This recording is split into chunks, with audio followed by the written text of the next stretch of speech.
Hey guys, Aaron C coming at you again today with another lesson. So, what are we going to do today? Let's talk some more funk, okay? And just some funk guitar and what is funky and all the funky things that go along with that. All right. So, obviously, I always go back to the rhythm side of this just because it relies on rhythm. Now, as far as your instrumentation and what you're going to have, you got to have a great bass player and a drummer to really make this thing work, okay?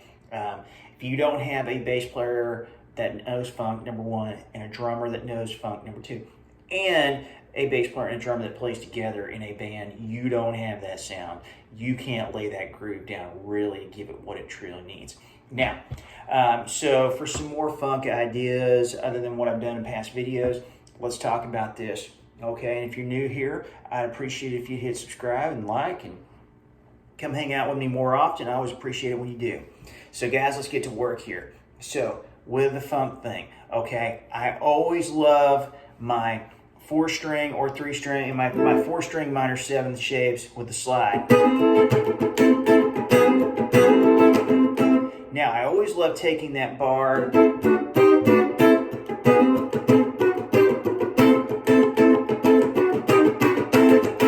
if you notice, I'm sliding with that left hand, but I'm also pulsing with it as well, because that pulse gives a different rhythmic, so that muted string. I always refer back to Catfish, who played with James Brown. He did a lot of that stuff.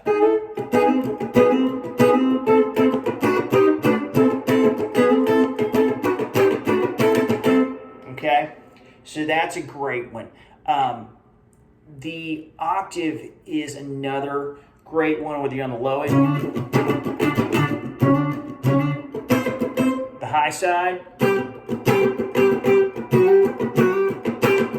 Now, I like that. Sliding into it is going to be a little more on the jazzier side, and that's okay. There's no right or wrong answer there. But the octave thing does great. What's great about the octave is you're not playing a chord, so it doesn't matter as much what the band is doing, as long as you're in key, because it's not, you're playing a minor against a major or vice versa, or the keys guy's hitting a different inversion there, and you're going to clash with them. You don't have to worry about that when you're playing the octaves because it's a single note. Just make sure you play the right single note. Okay.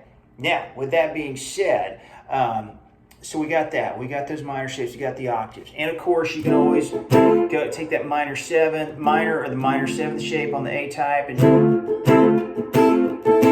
do that hammer-on thing. That's all permissible. That's all well and good, okay, to do. As far as leads, basic, blues.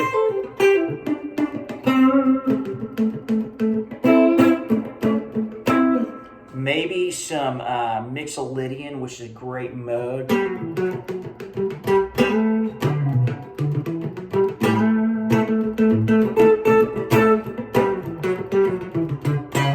Okay?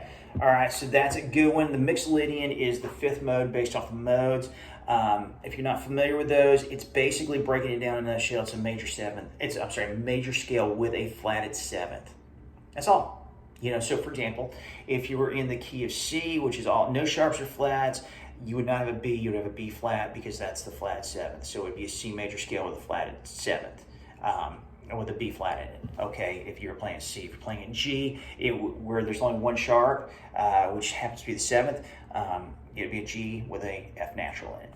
That's it. Okay, so that is how the Mixolydian works. The other one that could work would be the Dorian, which is off the 2nd note of the major scale.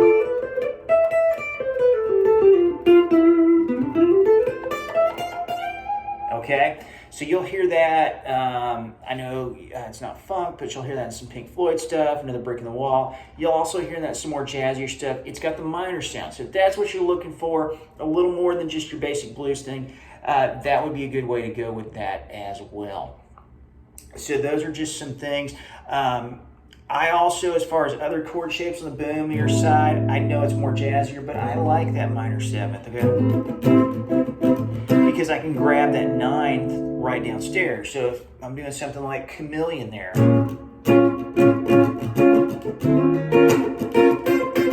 and I can hit that 13th there off that 9th. So that gives me that. Okay? So that's another option there you can run with. So anyways, well guys, thanks so much for stopping by and hanging out with me today. Man, I really appreciate it as always. I'd love to see you some more, so feel free to subscribe. If you have any questions, leave them in the comments below. If you would be interested in lessons, leave them in the comments below, and I'll see what I can do to make that happen. Once again, thanks for stopping by. Hope to see you soon. Take care.